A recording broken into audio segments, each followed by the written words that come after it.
Bien, yo creo que ya ven lo del acto humano. Todo esto al inicio ya lo habíamos visto, me recuerdo. La división, los elementos que tiene el acto humano, el acto voluntario indirecto, vimos incluso hasta ejemplos, ¿verdad? Les decía, estos ejercicios que están al final, sería bueno que los hicieran, ¿verdad? De repente se me puede ocurrir tomar de ahí un par de ellos para el parcial y si usted ya lo hizo, pues usted va a saber cómo lo va a tener que desarrollar. Y estábamos con el obstáculo.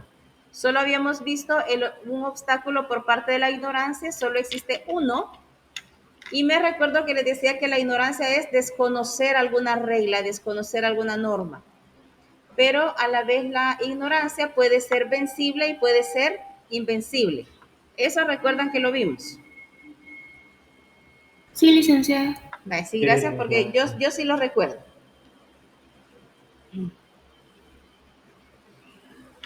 Y vamos a ver, les decía ahora, los obstáculos por parte de la voluntad. Estos obstáculos dificultan que la decisión sea mía al 100%, ¿verdad? Y el primer obstáculo es el miedo. Le da aquí la definición de miedo. Es una vacilación al ánimo ante un mal presente o futuro que nos amenaza y que influye en la voluntad del que actúa. Voy a ir haciendo pausas los que están en casa porque están copiando algo.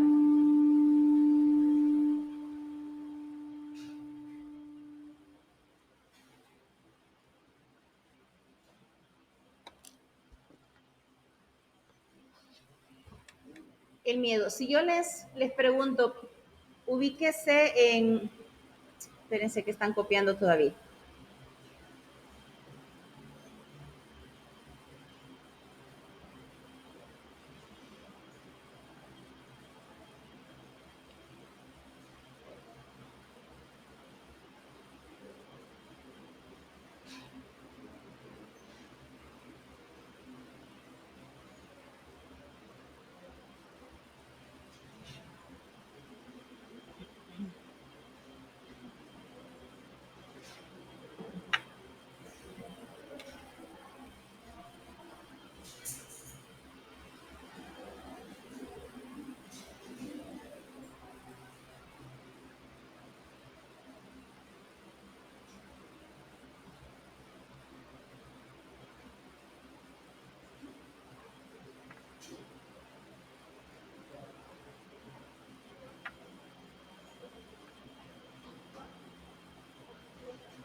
Bien, entonces el miedo, les decía, imagínense en un grado de escuela o colegio de unos niños de primero o segundo grado. Dentro de los alumnos, del grupo de alumnos, ¿quién es el que manda? ¿Quién será el que manda? El que, digamos, le pide una participación así voluntaria y el primero que la hace. Y además los demás lo siguen. No capté, ¿nos podría repetir? Porque no sé si hubo falla ahí en el sonido. Ok, no hay problema. Digamos de que el niño es que tiene la voluntad de ser una cosa Se y te que corta. los demás alumnos ¿Se escucha? por miedo no lo. Tienes mal el internet. Sí, creo que Jorge, el internet a lo mejor le está fallando y se le corta, porque yo creí que solo acá no escuchábamos, pero ya dijeron sus compañeros también, ¿verdad? No sé qué si alguien más nos podría reforzar, ¿quién mandaría en un grado así? Igual, Jorge, yo le agradezco su participación bastante. ¿Y aquí? ¿Quién manda en un grado pequeño? ¿A quién le hacen caso todos los niños de ese grado? No el profesor, estoy hablando de los niños. Yo pienso que al alumno que tenga más confianza. A que le tenga más confianza. Podría ser yo... Al que le tengan más miedo, tal vez. Ajá, pero ¿por qué le tienen miedo? Probablemente porque es fuerte. Así es. Quiere decir que el niño que sea el más grande del grado infunde miedo. Y si ese niño, aparte de ser más grande, le gusta usar la fuerza sobre sus compañeros más pequeños, entonces él es el que tiene el mando y dominio de los demás compañeros. Y lo que él dice es ley. Los demás niños le hacen caso no porque le quieran hacer caso, sino porque tienen miedo, ¿verdad? El miedo los hace actuar. ¿Por qué creen ustedes que muchas personas hacen cosas que no quieren? Porque a lo mejor los amenazan, reciben algún tipo de amenaza y por miedo hacen cosas que no quieren. Cuando hay malas relaciones amorosas y cuando uno de los dos es más posesivo y generalmente, y la mayoría es el hombre, aunque puede ser la mujer, que el hombre sea muy posesivo, demasiado celoso, alguien enfermizo, ¿por qué creen ustedes que la novia le hace caso al pie de la letra? Porque le tiene miedo. Lo quiere, pero le tiene miedo. Hace cosas, dice cosas o se viste como no le gusta, no porque ella lo quiera, sino que está influenciada por el miedo. El miedo nos hace actuar. Y en alguna medida tenemos cierta parte de culpa porque nos dejamos dominar por el miedo. No tendríamos que dejarnos dominar por el miedo. Pero yo entraría en consideración que a veces hay amenazas tan grandes que va contra la vida que es comprensible, pero no aceptable, ¿sí? Comprendo que haya hecho eso, pero le hizo mal a otras personas. Y entonces ahí es donde el acto humano sufre ciertas deficiencias porque no se desarrolla como debería de ser.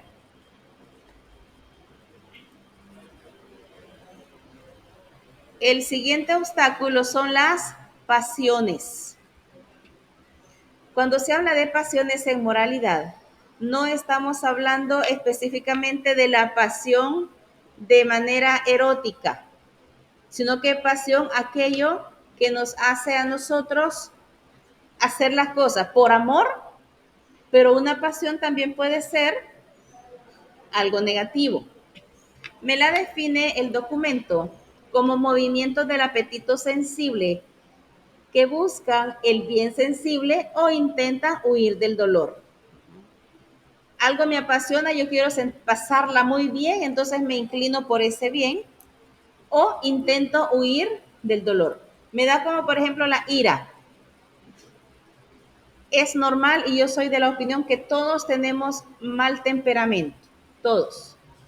En algún momento nos llega algo que nos molesta y nos enoja en gran medida, todos reaccionamos muy enojados. Pero ¿cuál es la diferencia entre una persona y la otra? En cómo maneja su ira, cómo maneja su enojo. Hay personas que están enojadas y comienzan a quebrar cosas, a darle trompones a las cosas y a tirar cosas. Pero hay otras personas que están muy enojadas, pero a veces no se les nota o manejan su enojo. Se mantienen enojados con la persona que les causó el enojo, no con todo el mundo. Pero ¿por qué la ira como una pasión es negativa? Porque si me dejo llevar por la ira, ya se han cometido incluso delitos por la ira. Existe lo que se llama, por ejemplo, el homicidio, ¿cuándo es por celos? ¿Cómo le llaman? Pasional. Es un delito pasional, le dicen, porque está hablando de las pasiones. Que viene el esposo o la esposa y encuentra a su pareja en un adulterio y entonces lo mata. Cuando reacciona y viene a bajarle la cólera, se da cuenta de lo que ha hecho, ya no puede hacer nada. Un padre de familia, cuando el hijo le ha hecho una travesura bastante grande, y se deja llevar por la ira, ya lo ha lastimado bastante. Por eso es que cuando el padre de familia va a corregir y va a dar un par de nalgadas, como dice la Biblia, que es bueno, hay que contar hasta 10, nos dicen los psicólogos. Que nos baje un poco la cólera, porque no es a medir mi fuerza con el cincho sobre el niño, porque entonces lo lastimo. Sino es dar un par de nalgadas, tal vez más como asustar, pero no dañar. Y a veces dañamos, ¿sí? ¿Cuántos esposos? Yo recuerdo de un tío que a trompones agarraba a mi tía en la cara. Y una vez hasta le quebró los lentes porque ella los tenía puestos, se los incrustó en la cara. Y todos le decían, tía, ¿por qué no lo deja? Después de muchos años se animó a hacerlo, porque le tenía miedo. Incluso ya muchos años separados, cuando mi tío venía al país, mi tía temblaba. Y fíjese que yo la defendía a ella, y era la política, pero yo sabía el tío que tenía. Uh-huh. Ella temblaba cuando sí. Si iba caminando y él venía por ahí, empezaba a temblar, era algo terrible. Entonces, el miedo no la dejaba actuar. ¿Cómo logró separarse? No lo sé, pero lo hizo. Pero muchas mujeres todavía se quedan en eso. Uh-huh.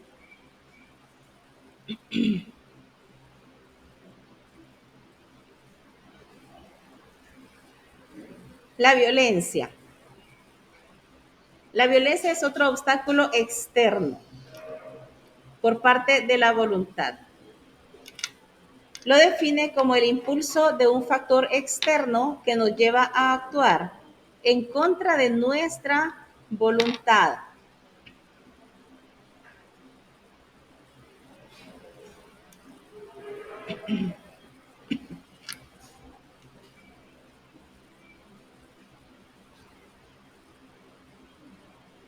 Están copiando jóvenes en casa, por eso es que me callo un ratito.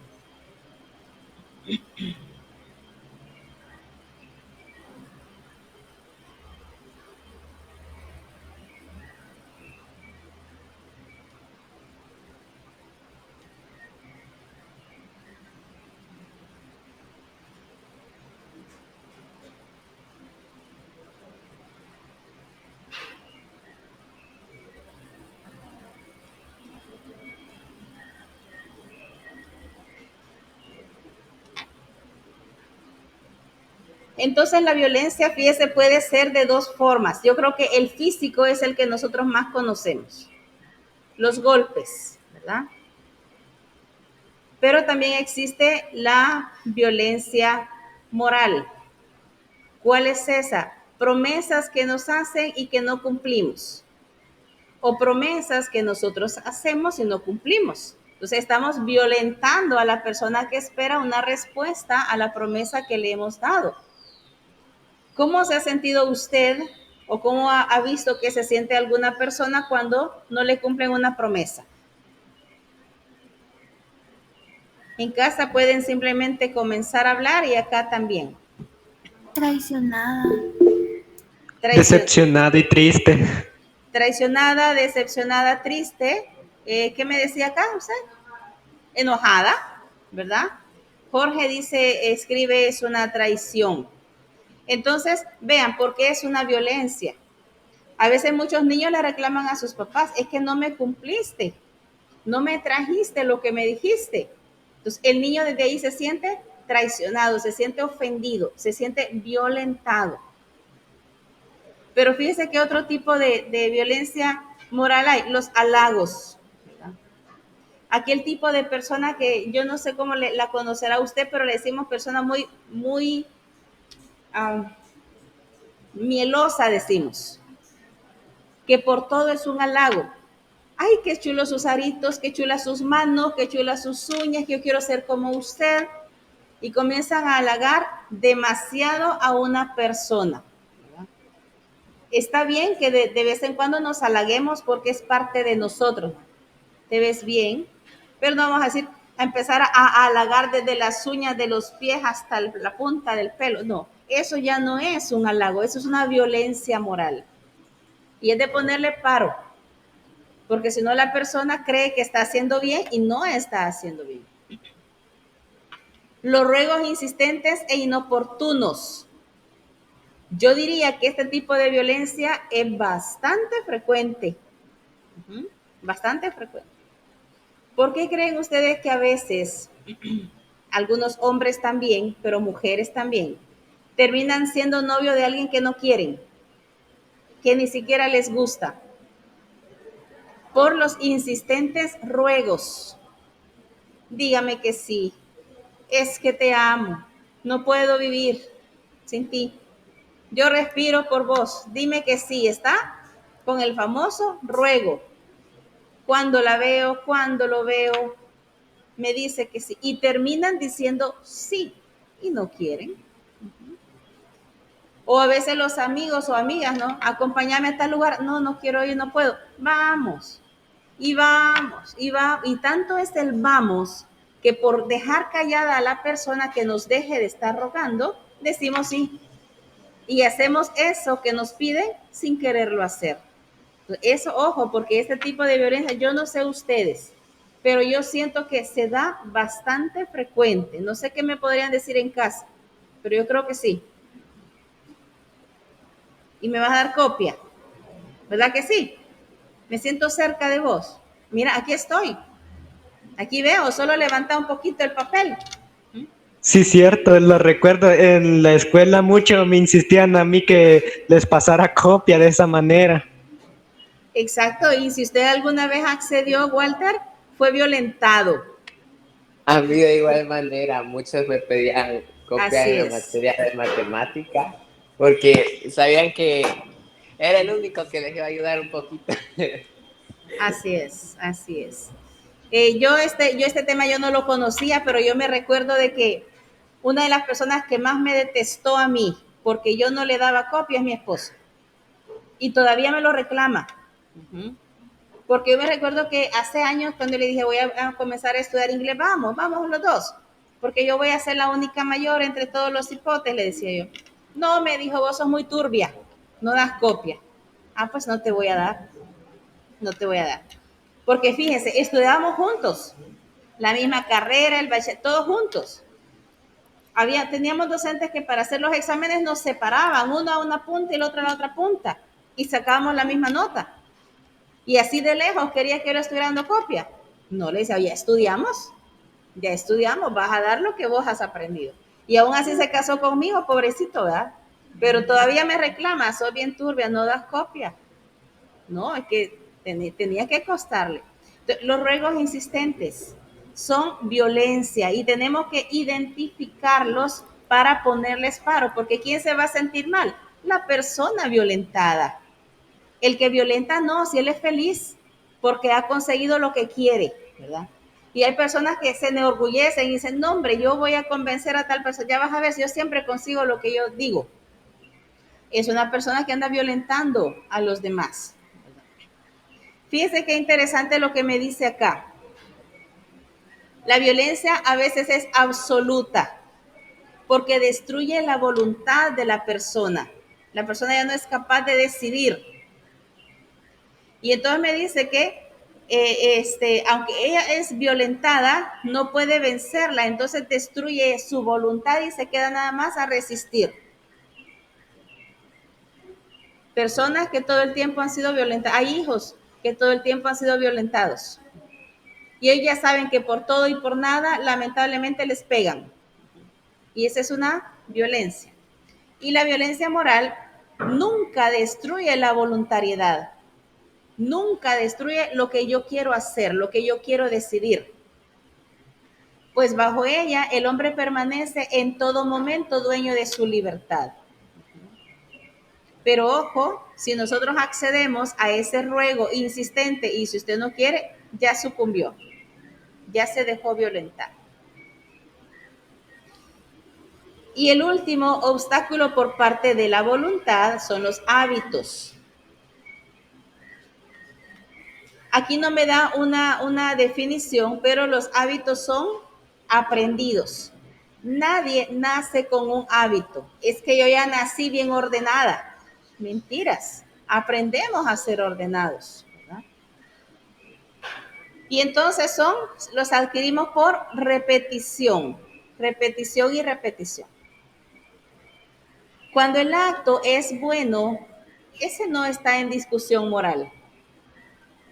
Si el hábito es bueno, ese no tiene problema moral, no es obstáculo. Una persona que salude, que sea amable, atenta, ordenada, esa no nos va a dar problema en sus acciones. Nos va a dar dificultad cuando el hábito es negativo o malo.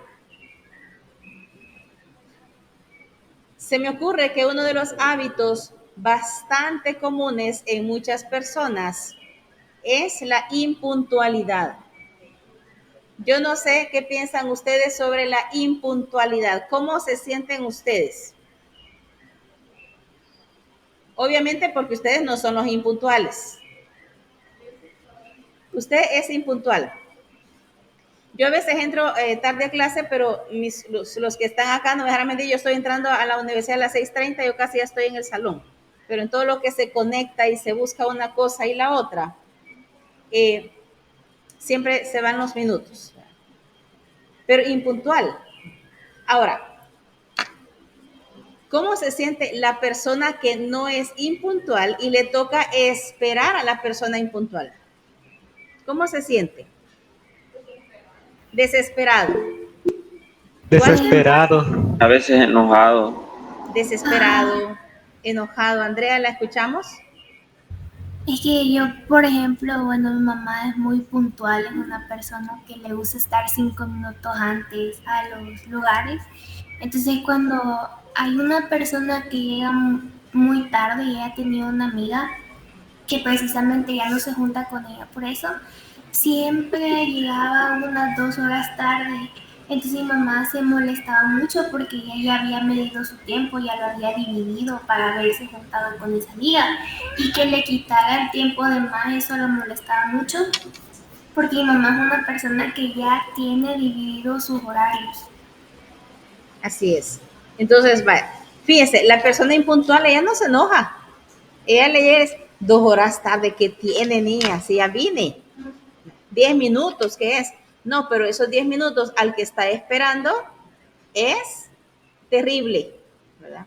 Y miren, cuando esos hábitos no nos los quitamos, créame que nos morimos, la persona se muere con ese hábito. Ese, digamos, distintivo lo tuvo mi mamá toda su vida. Y a mí no se me recuerda que para mí el broche último de oro que puso es que a mi boda llegó tarde. Yo bien vi cuando el padre ya estaba en la homilía del evangelio, cuando yo vi que ella y mi hermana corriendo, entrando por un lado. Entonces yo dije, qué barbaridad, ni este día pudo llegar temprano. Entonces, hay personas que si no modifican eso, van a llegar hasta el final. Conocí un profesor también, que si le tocaba a él tocar la misa, él llegaba tarde. El padre siempre empezaba solo. Me lo topé después trabajando juntos en una institución educativa, llegaba tarde, toda su vida tarde. Y entonces uno dice, hay personas que como que se acomodan, no, si ya llega, ya va a venir tarde, ya sabe, pero es molesto, ¿sí? Es molesto. Por estas personas yo diría que ahora en los lugares de trabajo nos toca marcar. Ahorita por el virus no estamos marcando, pero aquí se marca con huella. Y si no estamos, pues, ahí está. Y viene el descuento, porque hay descuentos.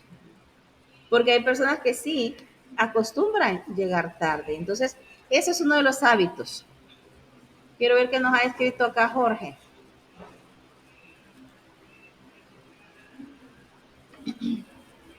No sé si lo alcanzan a leer, pero dice, capaz le diagnostican que tiene 4 horas de vida y se muere a las 6 horas de vida. Hasta para morir se va a llegar tarde. Muy buen chiste, Jorge. Sí. ¿Qué otro hábito negativo creen ustedes que tienen algunas personas que afectan su accionar?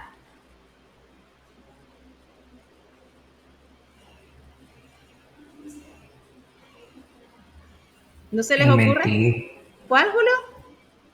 el mentir o poner excusas. Mentir o poner excusas, ¿verdad? Yo diría que desde que existen los teléfonos celulares ya nadie queda mal.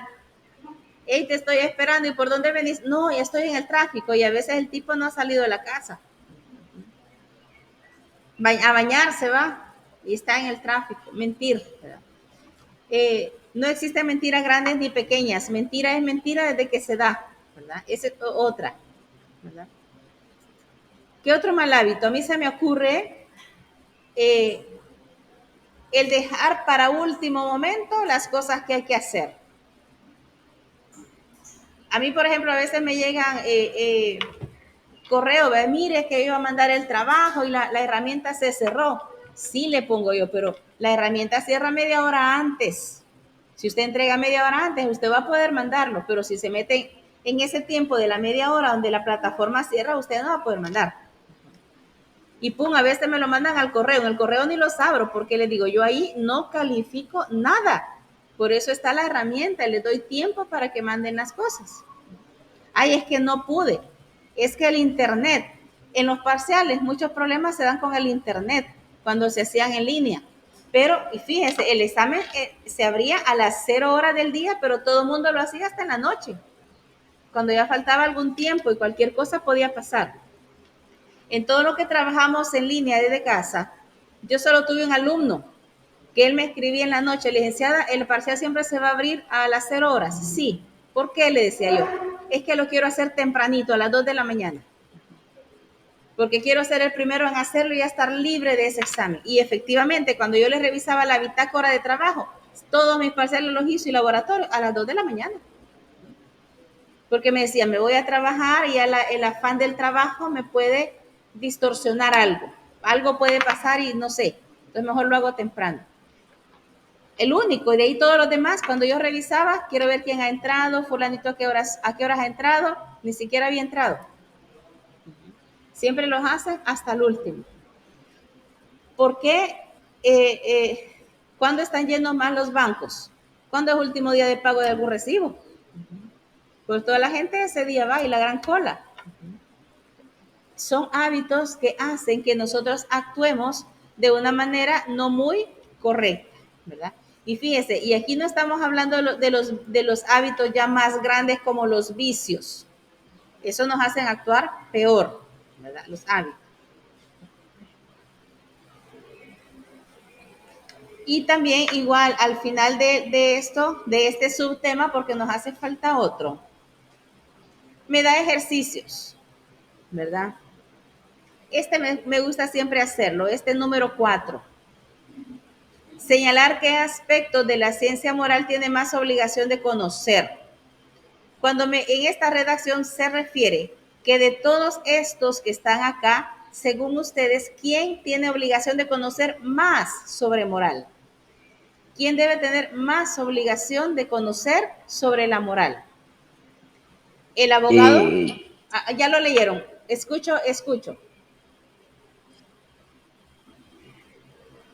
¿Quién estaba hablando? Quiero escucharlo. Queremos escucharlo. A mi punto de yo pienso que el abogado. El abogado. Andrea creo que iba a hablar de por quién se inclina.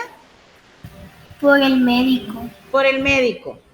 ¿Y aquí por quién se inclina? Licenciada, yo me inclino por el estudiante en un ambiente frívolo. Muy bien, el estudiante. ¿Y aquí qué dicen? Dele volumen a la voz. ¿El médico? ¿Lleva 2 el médico? Yo me voy por el abogado. 2 el abogado, 2 el médico. ¿Y ustedes acá? Usted dice el ama de casa. ¿Otra opinión aquí? Digan algo, hoy no traje la ondilla, se me olvidó. Cuando responden mal les tiro un ondillazo. Son bromas, ni pulso tengo.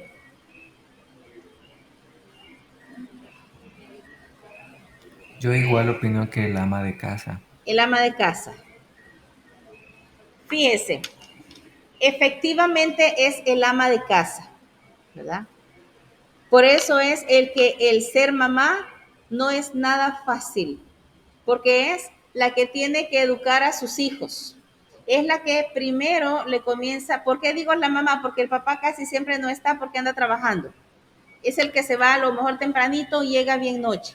Entonces es la mamá la que generalmente pasa con más tiempo. Si es el papá, ¿en qué caso sería el papá en ese hogar?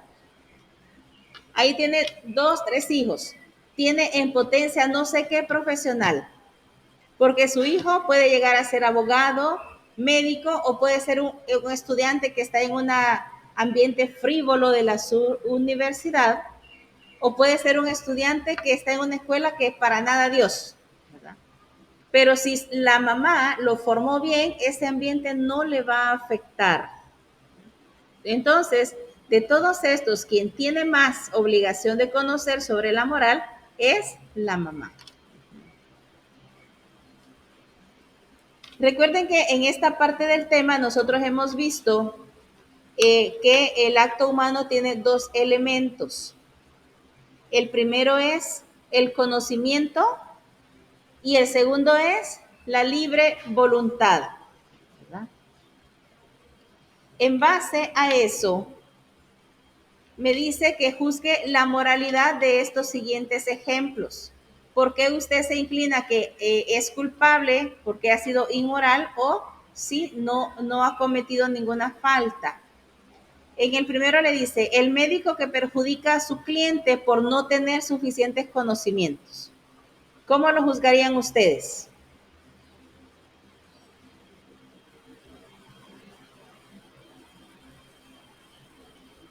¿Estará su acto, su acción buena o mala? ¿Por qué? Pienso que está muy mal porque está afectando la salud del cliente. O sea, un médico tiene que estar consciente, tiene que ser bueno, tiene que haber estudiado lo que tuvo que estudiar porque estamos hablando de la salud de alguien, no es ningún juego, eso incluso podría ir a prisión por dar un mal diagnóstico. Muy bien. ¿Y aquí qué opinan?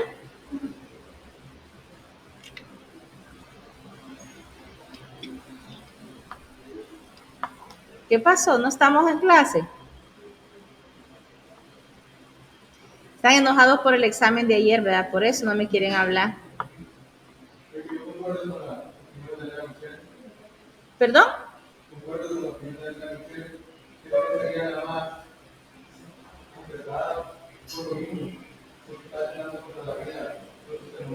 Exacto, él está atentando contra la vida y sería un acto inmoral. Pero sería un acto inmoral porque él se ha descuidado en aprender bien lo que tiene que hacer. Él ha sido descuidado. Es como que a mí me dijera, mire, va a ir a hacer un trabajo allá la mayoría de los ingenieros hacen de industrial, ¿verdad? Va a hacer esto y yo de abusiva me voy a meter a hacerlo y encima lo vendo. Me va a quedar chueco porque yo no conozco de eso. Entonces es inmoral porque no hubo preocupación por hacerlo. Ahora bien, veamos el B. ¿Será moral o inmoral? Sí, no, ¿por qué? El hombre sin formación, que no vive todas las consecuencias de la justicia. ¿Será culpable él?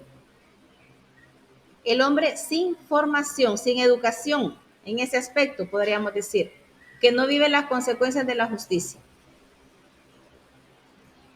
Es un hombre injusto. ¿Será 100% culpable o no?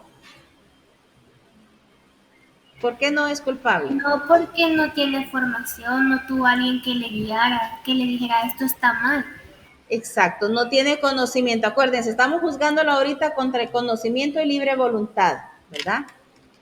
En el caso del abogado, falló a las 2. No tiene conocimiento y lo quiso hacer a pesar de no tener conocimiento. Hay cosas que debemos hacer porque conocemos, pero no ser osados. No significa que todas las acciones vayan a atentar contra la moral. Por ejemplo, hay algo bien risible. Una de mis hijas, cuando yo me quiero cortar el pelo, me dice, ¿por qué no te lo corto yo? Porque no podés. Pero yo he visto cómo lo cortás, porque yo sí antes de la carrera yo me titulé de eso. Yo te lo corto porque yo sé eso. Y si a veces me ayudas con el tinte de pelo es porque te he enseñado, pero no te he enseñado a cortar pelo. Y no vas a aprender con mi pelo. Si no podés, no voy a dejarlo. Entonces, a eso se refiere. Me parece que alguien levantó la mano. No escribieron. Bien, Jefferson, no se preocupe, lo importante es que ya está acá. Entonces, eso sería en cuanto a ese ejemplo. Vean, aquí hay más, ¿verdad? Hay más, que sería bueno que los leyeran, los analizaran en base estos primeros a eso, al conocimiento y la libre voluntad. Porque vamos ahora a juzgar la moralidad, pero ya no solo con esos dos elementos, sino que ya para juzgar si un acto realmente es bueno o malo, hay que tomar en cuenta 3 aspectos importantes. Y son los que tengo aquí señalados. Primero, el objeto del acto mismo, que es el acto o la cosa que se hace, si lo quiere ver así. Las circunstancias que lo rodean y la finalidad. Objeto, circunstancias y finalidad. Eso es lo que hay que juzgar. Para ya no equivocarnos, para saber cómo son.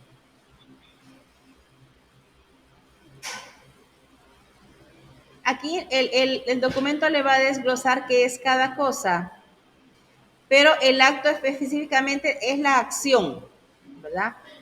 Acción, por ejemplo, matar, hablar, etc. Pero me quiero entretener solo un poquito en las circunstancias. Las circunstancias se refiere a todo lo que se da alrededor del acto. Todos los pormenores de una acción, decimos nosotros. Como por ejemplo, ¿quién realiza el acto? Depende de quién realice la acción, va a ser mucho más culpable o menos culpable. ¿Qué cosa? ¿Verdad? ¿Qué cosa? Si puede ser un robo, por ejemplo, o la cantidad. No es lo mismo robarse 50 centavos de un vuelto a que me robe 50 centavos del vuelto todos los días por 3 meses. Ya eso me aumenta la cantidad que yo robé, ¿verdad? Si me robo un día, solo 50 centavos, sí es una falta, pero no va a ser tan grande como la de 3 meses. ¿Dónde? ¿En qué lugar cometí esa acción? ¿O se cometió esa acción? ¿Qué medios utilizó? Si fuera un robo, por ejemplo, ¿será que ocupé solo la amenaza? ¿Ocupé un garrote, un cuchillo o un arma de fuego? Entonces, depende los medios. El modo como yo lo realicé. Se lo hice a una persona distraída, por ejemplo. Con mucha crueldad castigué a los hijos. Entonces, el modo que lo hice. ¿Y cuándo se realizó la acción? ¿En qué fecha, por ejemplo? ¿Qué día? ¿Habrá sido un día mucho más de cuidado o no? Y aquí van a encontrar ustedes aspectos de comer carne el día de vigilia, porque estamos utilizando acá un libro que se llama Curso de Teología Moral. Entonces, todo lo está relacionando con la Iglesia Católica, con los pecados a la Iglesia Católica. Pero como no todos los que estamos acá, creo yo, son católicos, entonces hay que hablar y aclarar en generalidad, ¿verdad? ¿Cuándo realicé esa acción? ¿Verdad? Ahora, hay circunstancias que a veces atenúan la moralidad. O la atenúan o la agravan. Los atenuantes se refiere a que le disminuye la culpa. Disminuye la culpa, pero si son otras acciones que la agravan, es peor. Por ejemplo, si yo, por ejemplo, viniera enojada hoy, hubiese venido enojada y me acerco por ahí y al primero de ustedes, al que me acerque, lo agarra a trompones, le digo, es que usted no se sienta bien, siéntese bien, no lo quiero ver con el teléfono ahí, mire, y lo agarra a trompones. Pero él se defiende y me da uno también. Lo ofendí, sí, pero no fue tanto que si yo hubiese tenido ahí a un estudiante con alguna capacidad especial, que no mira bien, que no oye bien, que usa muletas para venir a clase. ¿Cómo se va a defender y me va a dar tal vez un muletazo, ¿verdad? Si las manos están bien? Pero depende de las circunstancias. Ahí sería un agravante para mí, Con él no sería, sí sería malo, pero no tan culpable porque él me noqueó también y me pegó. Pero aquel que no se puede defender, es mucho más grande la culpa y me agrava mi acción, porque yo ofendí a alguien que no se podía defender. Entonces, esas son las circunstancias. Aquí por eso va a leer usted que agravan o disminuyen la falta, ¿verdad? ¿Es grave dar mal ejemplo? Sí, pero es más grave dar mal ejemplo a los niños que a los adultos, ¿verdad? Un adulto va a ver una mala acción y dice, qué bárbaro lo que está haciendo. Pero un niño lo va a ver, lo voy a escandalizar y a lo mejor lo va a imitar, porque no sabe. Y la finalidad es la intención con la cual yo la hago. ¿Por qué lo hice? ¿Qué buscaba yo con eso? Y me voy a centrar en un ejemplo. Quiero ver qué más hay. La ilicitud, la libertad obviamente tiene que andar ahí, ¿verdad? Los animales actúan por instinto, pero en el ser humano no actúa por instinto. Vamos a ir a un ejemplo.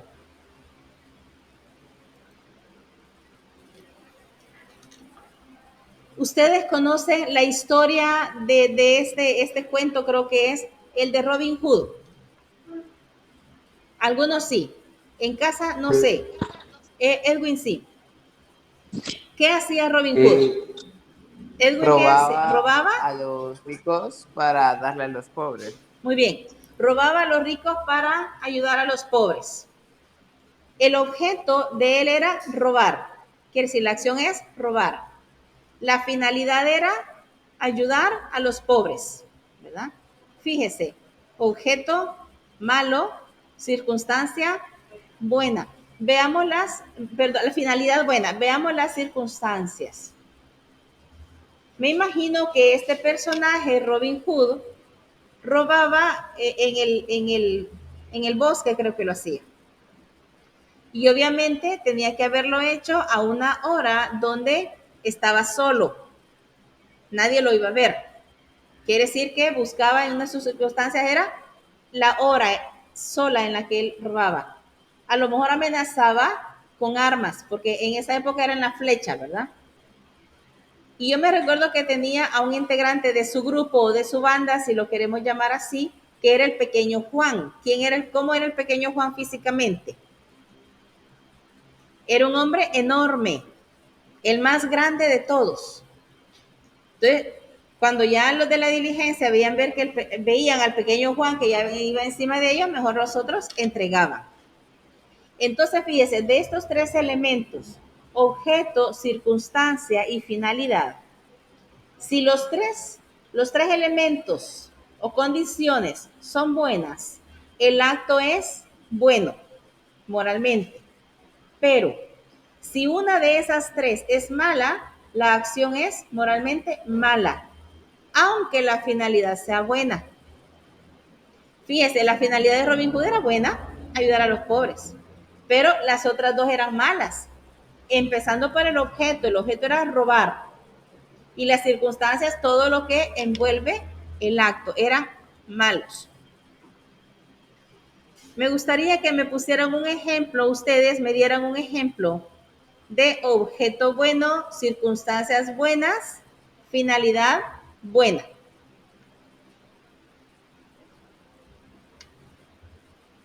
Estudiar para sacar buena nota en un examen. Muy bien, estudiar para sacar buena nota en el examen. ¿Objeto cuál sería?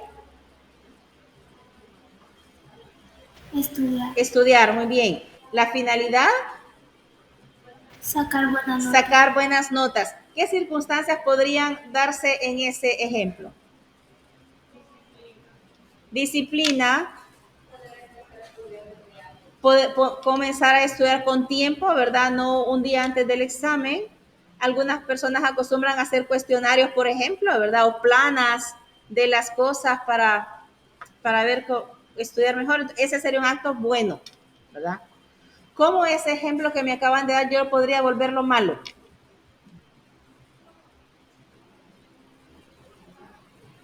Estudiar para sacar calificaciones o pasar la materia. ¿Cómo podría volverlo malo? En vez de estudiar, copiar en el examen para sacar buenas notas. Muy bien. ¿Usted qué me iba a decir? Ajá, para pasar la copia. Fíjense que, bueno, uno de mis hobbies cuando hago exámenes presenciales siempre fue quitar copias. Yo me recuerdo que tuve un alumno que decía, es que usted tiene vista de escáner. Siempre encuentra y le decía, es que me deleita. Yo siempre les decía, deleítenme ahora. Pero yo les decía, miren, ¿saben qué les admiro a los que traen las copias? Que se dan el tiempo para estar haciendo la copia. Y entonces están haciendo la copia, ellos ahí están estudiando, aunque piensen que no. Porque ven el concepto y lo reducen a 3, 4 palabras. Ya estudiaron, ya lo entendieron. Y entonces, ¿por qué lo sacan? Y a veces me decían, sí, porque yo lo traje solo por si acaso, a veces ni los ocupo. Claro, a veces no los va a ocupar porque ya los estudió. Pero entonces esas serían unas circunstancias malas, que preparó la copia, que no estudió con tiempo, etcétera. Entonces ya ese acto sería moralmente malo, aunque la persona haya pasado la materia, ¿verdad? Y así van a encontrar igual ustedes en el documento estos ejemplos, miren. Y aquí ya vamos, ya no es como acto voluntario indirecto, sino que objeto, finalidad y circunstancias.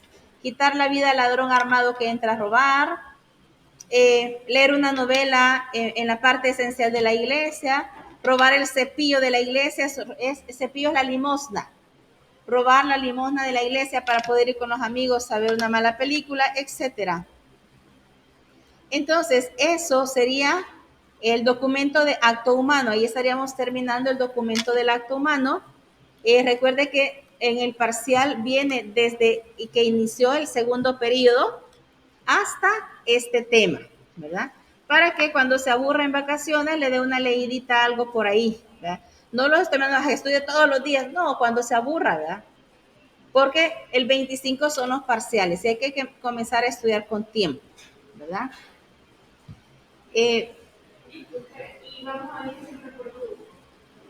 Los parciales siempre van a ser por... Sí, sí, eso lo vamos a mantener siempre. No, pero va a ser diferente. Por ejemplo, nosotros tenemos clase miércoles y jueves. Miércoles viene el grupo 1, jueves viene el grupo 2. Porque solo hay una semana de parciales. No podemos hacerlo en 2 semanas, ¿verdad?